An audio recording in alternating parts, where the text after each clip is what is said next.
Hey guys, Donnie RightSide here. Bookmakers review. What a weekend setup here in the NFL with games on Saturday and Sunday. But as we wind down the week, let's get some last chance value. Now keep in mind here, last chance value means the value that we're looking at in the line with these line movements may be changing. Not necessarily who we're actually wagering on. But if you like a side, certainly some of the value will pop up, particularly late in the week. Let's take a look at this game. 4:55, 4:56 on Sunday afternoon, a 1 o'clock kickoff from South Beach. Where it is now, Joe Flacco is going to be starting for the New York Jets in front of I don't know who is actually going to start on the offensive line, as 3 offensive starters have been knocked out of this game on the offensive side alone. Good luck with that. Why is this important for some final week value? There are still some 2.5s left on the board here. Snap them up as fast as you can, because this line is probably heading more to 3, 3.5, and even higher by the time we get to game time. And also keep in mind, if for any chance that Teddy Bridgewater is able to start in this football game,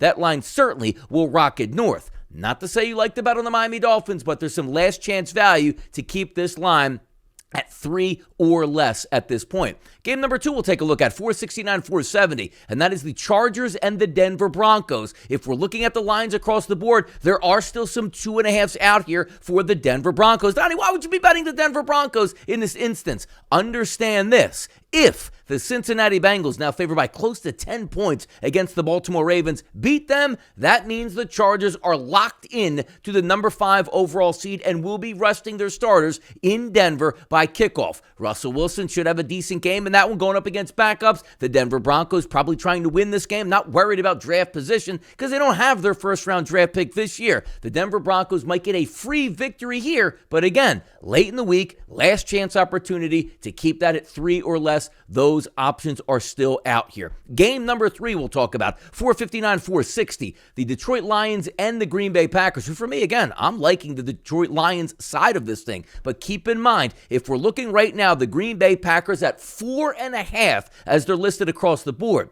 I do think Seattle is going to beat the Los Angeles Rams, which will knock the Detroit Lions out of playoff contention. Now, granted, I still think the Detroit Lions have a legitimate chance of winning this game outright, whether or not Seattle wins or loses to make it into the playoffs. This team is going to be playing as if it's the Super Bowl, but last chance here. There's no doubt in my mind, if we're sitting at 4.5, Seattle wins, which then in fact knocks the Detroit Lions out of the playoff, this line is probably going to go higher. It's certainly not going to go any lower at this point, which gives you that last chance opportunity late in the week to make sure you take the Green Bay Packers at 4.5 or less at this time. 3 games on Sunday, massive implications across the board, trying to get you some of that last chance late value in the week. I'm Donnie RightSide for Bookmakers Review, and as always, good luck on those wagers.